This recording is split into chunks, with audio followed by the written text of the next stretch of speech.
YeahThisMilk starring Chris the Journey James. Times are hard, times are hard, times are hard.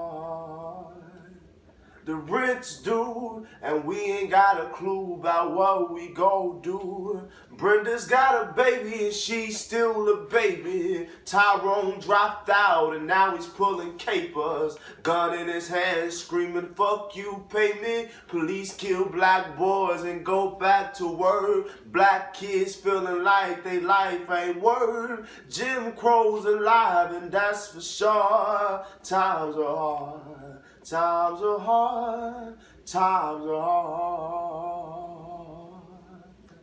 See, times are hard because my niggas going from hustling crack to plasma, from plasma to plasma TVs to DVDs to pussies filled with STDs. See, she ain't never been told she was a queen, so she often settles for those who are less than kings. She say it's a shortage of good men, and I can't deny it because she ain't lying. There lies truth in every rumor. There's a tumor on the black community, and that shit is cancerous to our existence, eating away at our souls like soul food to our health. Pig-free hog maws and chitlins be a source of our death, but we be cool with them scraps the master left for us, complacent with the placement of chains to remain on our brains. See, cashiers away on break, and we sitting around waiting for change instead of making that shit for our own selves. See, niggas be like rats, run wild with their tails out until they get caught in traps trying to trap. Chasing that cheese be the very thing to get them. I said chasing that greed and be the very thing to get them. So we'll stop right there on that piece, man. So that's just a half piece, baby. You know, we're gonna tease them. They gotta come back for more. Most definitely, most definitely. Yeah, where were you raised, bro? Man, I was raised in Little Rock, Arkansas. Tell us make us feel like we was raised with you. Explain how you was raised. Man, so raised on the north side of the river in North Little Rock, Arkansas. Man, raised with both of my brothers. So two brothers, my mother, my stepdad. Man, I remember just always being following behind my big brothers, man. They was always in the streets. I remember a certain age, them not letting me go with them no more. You know, so they were both, you know, really involved in the drug game and just in the streets, you know, just chasing what they were told by our environment they should be chasing after. I remember, you know, going after that same thing. As a result of all the shit that we grew up in poverty and just all the stereotypes, man, I became a 16-year-old dad, and damn near dropped out that same year. Both of my brothers went to prison. Both of my heroes went to prison that same year for 25 and 40 years. Yeah, so that's the childhood, man. It was just a lot going on. I remember losing my virginity at age 12. You know, so it was just a, you know, real busy lifestyle, you know, growing up in that type of community. But I was always a writer, you know. I was really different from all my friends. I was in Taekwondo, signed my own self up for that. I played baseball with the Police Athletic League, the PAL League. Everybody in my city knew about that. Played football with them. Man, so I was always just active. I remember being like in the 5th grade. Mom's worked like 2 or 3 jobs always, so she, you know, she wasn't at home as much because she was out there trying to get it for us. I remember going to church in 5th grade, 8th Street Baptist Church. So I forgot the name of it. Eastern Star Baptist Church up the street from the house. And I remember going there and just asking if I can get baptized, and I did. You know, so yeah, man. So that was my life, man. I was a hustler. You know, I remember being like 5 or 6. My stepdad worked at McDonald's, so he brought me all the Happy Meal toys home. I had this yellow crate with all the toys in it, and I remember selling all those toys in front of the house. I was a hustler. When we moved to a house, we had a pecan tree. I was selling pecans door to door. We had a pear tree too. I was selling pears, nigga. Yeah, so I always been a hustler, man, which really, you know, really shares a lot about who I am right now, because I'm a hustler. But more than anything, I'm on a journey, you know. So I feel like my childhood, man, was definitely an interesting journey that got me to where I am in this part of the journey. Right. When you say your brothers went to jail, right? Tell us, and you said it was your biggest influence. How when you was younger, that is. Tell me how that shaped your thought process and what that did to your psyche as a young. Now looking back, now you're older, you can look back. What would you say those things done to you or did to you, better yet? Man, you know, again, like my big brothers were my heroes. You know, being that they took care of me. Like moms was always gone, because she had to work. Which is understood. Stepdad didn't really do what he was supposed to do. So mom always picked up the slack. So my brothers raised me. So I remember my brothers, they cooked. I got on the city bus with them. When I got in trouble in the neighborhood with somebody I couldn't beat up, and like my brothers always stepped in and was like, "Don't fool with my brother," and I wanted to just be everything that they were. I sold crack, I sold weed. I hit licks. I stole shoes. Out the stores and clothes. But again, I wanted to be a mirror image of them. But when they left me, or when they were taken away from me, rather, I remember just dealing with a lot of depression. I remember the night I found out my big bro got 25 years. I remember just going to the river, man, the Arkansas River. I had I forgot what kind of car I had, but I remember just going to the river, man, and sitting in there just crying for hours, man. Like I never knew a human could cry for 4 hours straight. Like it was crazy. But I remember it hitting me so hard that day, man. But I just remember that losing both of them, man, really affected me. Like for a while, I was on a date with this girl at TGI Fridays, and we was just chopping it up. I was being cool and shit, putting down the macaroni and cheese on it, and we got to a part of our conversation in the date. We started talking about family, and I remember I began talking about my brothers, and instantly, man, tears just started rushing out my eyes, man, at a fucking date. Oh, snap. And that's when I realized, like, man, my brothers being in prison is really fooling with me. And I was probably like 19 then, so that was probably like 3 years of them being gone. But, that's the sad part. But to be honest, man, it really influenced me in a positive way too, because losing them served as fuel to my fire. So now when I'm out here grinding, I'm working 3 times as hard because I'm working for me and I'm working for both of my brothers. Mm-hmm. Because I know when they come home, they're not gonna be 19 and 20 like they were, or 18 and 19 when they left. They gonna be 40 and 50 some 60 years old when they come home. So I need to have something in place for them. If not, they're gonna go right back to where they are. And I refuse to allow that to happen. So it definitely it definitely did something for me in a positive way. That pain did something. How did you get out of that depression? How did you pull yourself out of that? Man, I just chose to win. I chose to live. I chose to just not be a victim to it. It still hurts. It still messed me up, man. And I ain't gonna act like the depression still don't linger and that it don't exist, mm-hmm. because it does. I remember shit. I thought I was good, but 2016, I remember doing one of my stage plays, The Odds Against Us. And I remember just selling out every show. And I remember afterwards, I left the theater and drove to my art gallery, and I just couldn't get out the car. I just remember, just like feeling on top of the world, and then the very people I wanted to share that celebration with, that moment, they weren't there, and I just couldn't leave the car, man. I just cried and cried, and our black folks do. We go to McDonald's and all that, and we get all these napkins. Like I had like a whole stack of napkins, man. And I was wiping my eyes so much, man, that under my eyes were like sore, like literally.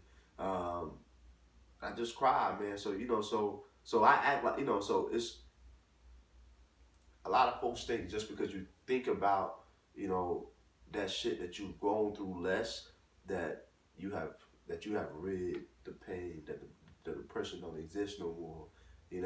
But man, I don't really think it's a way to get rid of it. I just think, you find better coping mechanisms as time goes on. And what I've developed is just working hard, man, working towards creating a foundation for my brothers. And that's what gets me through the day. I know that they depended on me to win. So that's where I'm at with it, man. Just winning. Let me ask you this. How, you said you chose to win, and I understand that thought process. Yeah. But what I want to ask you is, how did you get to that part of, okay, I need to choose to win? And also, what steps did you actually take in a physical form or mental to get there? You understand the question, or is it too circular? Yeah, I'm gonna try to take it. To be honest, man, I always knew like for me to really,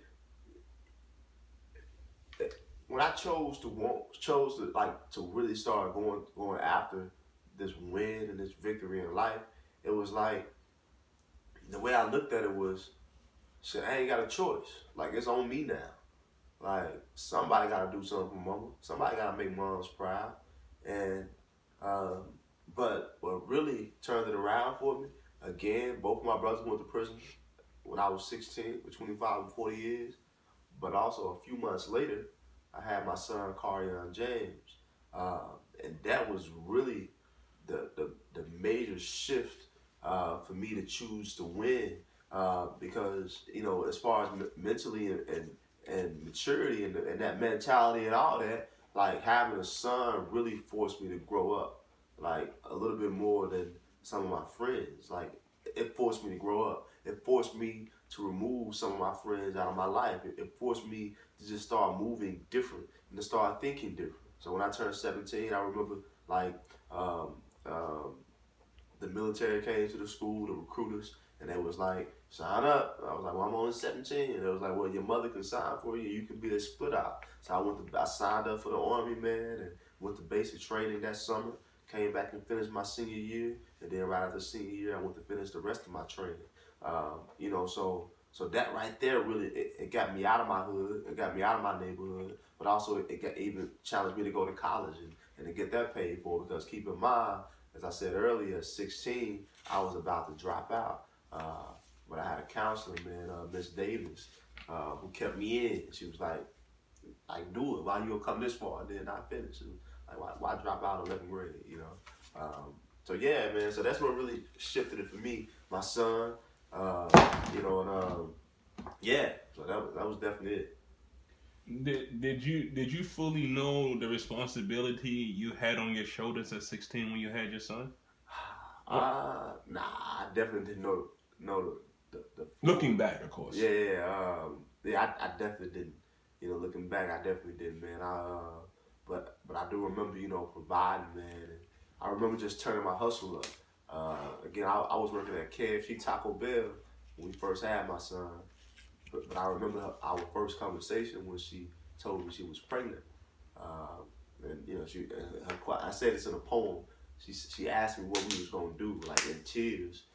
And my response was, we're gonna do whatever we gotta do. And that's what we did, in that time being. She eventually dropped out. I kept going.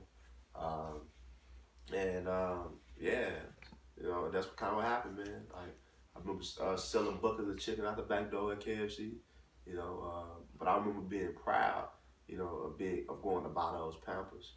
I remember, on school nights being, having to stay up super late because I didn't know how to make my son stop crying. And my moms would come in my room and get him for me because she knew how to silence a baby's cries. But yeah. It's funny we talking about this because, now that I'm old, I look back at the responsibility I had of having a kid at a young age, and it's like, we were still babies and we still figured it out. Yeah. Yeah. And now that we have kids and our kids are coming around almost around the age of 16, I can't even imagine my kids having kids. That's what lets you know how young we were. When you look at your kids, you're like, I can't imagine my daughter having a kid at this age. And she's older than I am now when I was having my first kid. Yeah. And I still look at her like, yo, baby, you were not ready for that. Yeah, like at all, man. Yeah. You know, but yeah, you know, like my son, he 12 now. He's gonna be 13 in December. Like, man, whew, I can't even imagine, man. Like, that'd be crazy, man. Whew, yeah. I feel you though on that, man. Yeah. Oh, I'm getting mad. Yeah. Thinking about my daughters, like they, shit. I got twin daughters, man. They 8. Right. You know. I know, man. Let me ask you this: when you was talking about earlier, you was talking about how you was selling McDonald's toys and you signed yourself up for to be, was it baptized? Yeah. You were self-motivated at a young early age. How did you get that? Because see, the thing is like some people need to be groomed to do certain things, and some people need to be indoctrinated to do certain things. But with your mother working, you say your stepfather wasn't doing some of the things that he needed to do, probably because he just didn't know, right? Because some people just don't know. When I say they don't know, meaning like they ignorant to the way they was raised, they ignorant to the power they have on helping somebody, or they ignorant to just certain things, all right? So what I'm basically trying to say is, with your brothers being locked up, with your mother working a lot, with your stepfather not doing what he's supposed to do, how did you, at a young age, just be able to shift through a lot of bullshit and figure it out? What now that you're older, what do you think it is now that you look back on the reflect mode? Well, I know what it was, man. I just remember the feeling. Like I always felt, I still feel it. That, you know, that self-motivating factor in me. I always just wanted something different. Like, I remember being a kid and knowing that I wanted something different. Like I remember when my homeboy pulled up in the neighborhood with a stolen car. I knew I wanted something different. Like with my homeboys, I remember them getting in a fight at the movie theater, man, and then afterwards asking me why I ain't jump in. I wanted something different. You know, I didn't want that shit. You know, it always felt uncomfortable to me. Like, you know, like I hit licks with my friends. You know, I broke in a couple of houses. I did shit. You know, but I knew I didn't want that. You know, so I remember just being very young, always wanting something different. Like I aspired to have more than an apartment in my neighborhood and a girlfriend that's a CNA. Like that's the shit to be in from where I come from. To have an apartment and a girl that's a CNA for her to have a nice car. You know, and to be able to drive while she at work. And we'd be out hustling. So I always knew I wanted something different because I heard through the grapevine that it was something greater that existed. And then, you know, I was exposed to something different. I got to see something different, you know, by getting outside of my neighborhood. I remember I used to go to church every Sunday with this family, the Johnsons, you know, Miss Whitty and Mr. Brady. Like, was seeing that black family every Sunday who owned their own house, you know, 3 or 4 bedroom house, and all their children, you know, beautiful children, doing something with their lives. And Mr. Brady had a nice truck, Miss Winnie, he used to buy her new cars all the time. Like, to see that black Huxtable family, that it was real, like, you know, those were one of the things that really, you know, was like, damn, I want something different, because there is something different that exists outside of my little neighborhood, up the block. The Johnsons are living amazing. You know, and I wanted something different, man. So that was always in me. That's why I signed myself up for taekwondo, for baseball, for football. You know, when I was younger, because I wanted something different. Yeah, that's what it was. You signed yourself up for. Yeah. For taekwondo, not to get baptized. Oh yeah, and to get baptized too. Like I went to the church up the street. I stayed on 203 South Cherry Street, back in the neighborhood in North Little Rock. And literally 4 blocks up was Eastern Star Baptist Church. And I walked up there with my homeboy Miles, and I got baptized at that church. Let me ask you this. You say you always knew you wanted something different. Yeah. And this is the last question I'm going to ask, because I'm just trying to get to the bottom of your thought process, or people like us who just see shit differently. Yeah.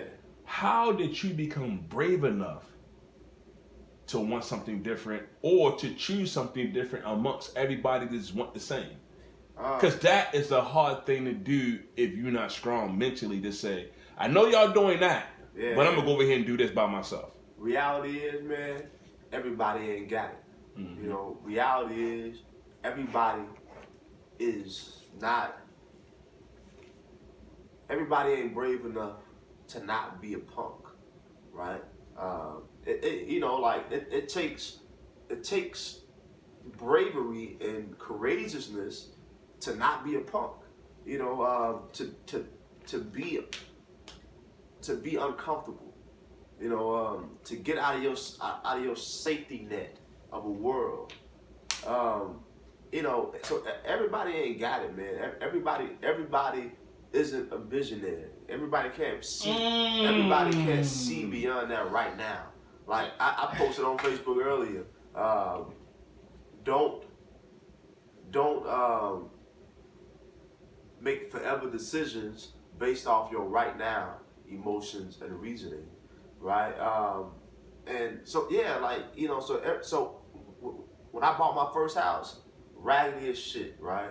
But everybody wouldn't have been able to see that raggedy ass house for $5,000 that I bought could become a $100,000 house, right? Like everybody ain't able to see that, you know, and I've learned not to expect everybody to be able to see what you see, because everybody ain't gifted with what you got. Everybody's not gifted with hunger to want something, you know, so bad that they're willing to become obsessed with it, you know, and that's just where I am. I realized that often when I walk into certain rooms that I am an alien amongst a whole bunch of humans, you know, and I've become so obsessed with my purpose and with my passion that I'll give my all to see it become a reality, right? I always say to people that I'm more afraid of not investing my last $5 or $10,000 into this project than I am of investing it. I'm more afraid of not investing my last than I am of investing it, right? So what I mean by that is, I'm more afraid of not getting that return. Like, I'm like, what if I don't spend my last $10,000 on this investment? I'm gonna miss out. I could possibly miss out on that $100,000.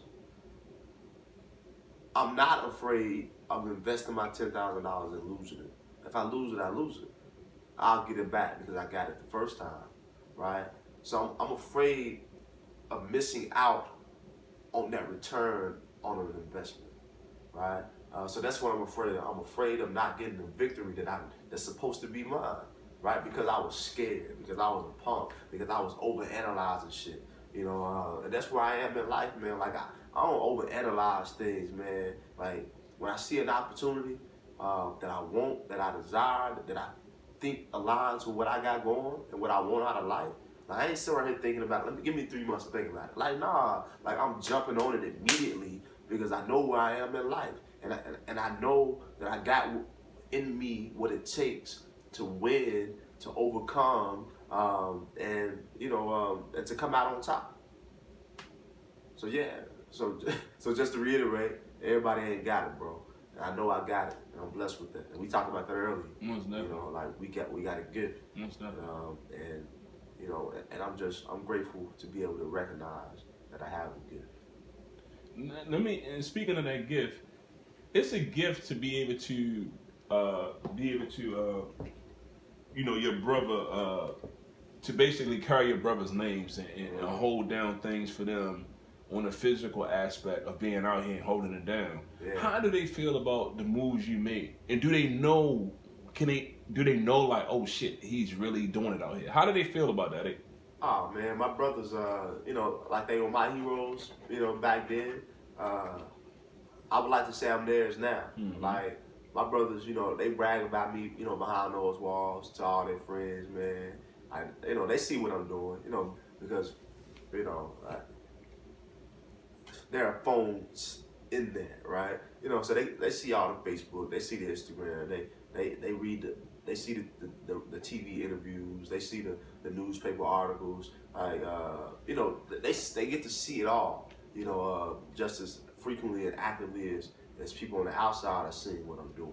So they get to see it, man. Like, you know, whenever I publish a new book, like I send it to them, and they brag about it, man, and they read them, and then they tell me about them, and then they pass it to all their cellmates and the people, you know, locked up with them. You know, so they see it all, man. I tell them about it, you know, and they are really proud, man. Like my brothers are like super proud of what I'm doing and what I've done. Like my brother, my big brother Rod, he gets out in 2023. And we talk about it all the time. About, you know, about when he get out, how he finna be, you know, alongside, you know, rocking with me. You know, and I tell both of them, man, like it's gonna be great when you come home, man. And I mean that. You know, so they see what I'm, you know, they saw when I was speaking at the U.S. Capitol, you know, in June. You know, they saw when I was a TED Talk speaker. They saw, you know, they see when I sell our stage plays, or you know, or when I'm in New York City teaching workshops, so they get to see everything, man. And like even when I owned my newspaper back in 2012, they got to see that, you know, because I mail them a copy, so they get to experience life through me. You And I was in New York the other day in Times Square, and you know, and I was able to do a Facebook video call, you know, with my brother, you know, so he gets to see it all. Like, oh shit! So he got to be in Times Square with me. I even showed him a couple booties. Like, oh look at that, you know. So they experience life through me, man. You know, and yeah. So I think it's, you know, they're happy though. They're proud of me. That's a beautiful thing, man. When did you start writing? Man, take us to the beginning. Yeah, I started writing, man, in the 7th grade. I remember the beginning. My brother had this. My big brother Rod. He's my oldest brother who's getting out in a couple of years. He had this little brown cardboard file cabinet thing, and he used to write poetry and raps. He used to put it in the back of his closet. And I remember just checking out those writings, you know, when he would be out in the streets, and that's what really, you know, sparked my writing. And I started writing, and I remember being in the 7th grade.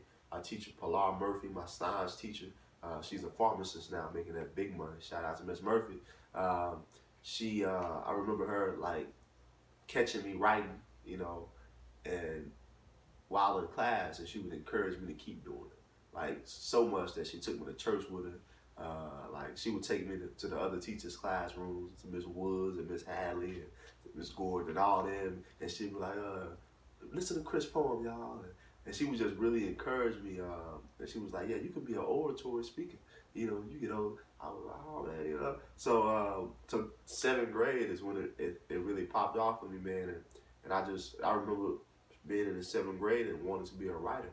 I wanted to be a reporter. That's what I wanted to be, a news reporter. I wanted to write, you know. And I just really fell in love with writing, man. Like my mom's, like she's a hoarder of my stuff.